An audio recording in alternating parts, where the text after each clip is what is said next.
Bismillahirrahmanirrahim. Assalamu alaikum. My name is Hassan and today we are going to display image in circle format in Vyond Studio.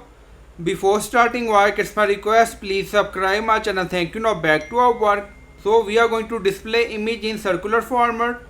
On left side you see multiple options and then you see props, so click on it. So you can find here circle, so we write circle and then you see multiple options. So you can use any layout according to requirement. So we are going to use this. Now click on it and then you see edit.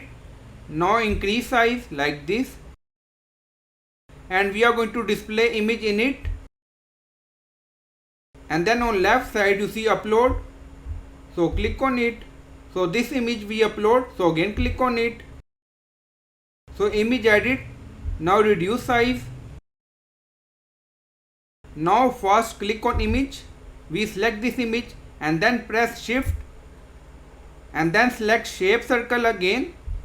Now two objects selected and then right click on it and then you see mask, so click on it. Masking apply on both objects. Now double click on it and then you see image.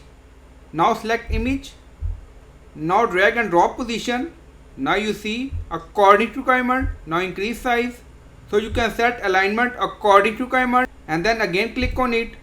Now you see image display in circle format in Vyond Video Editor. So I hope you like this video. Please like, comment, share, subscribe. Thank you for watching.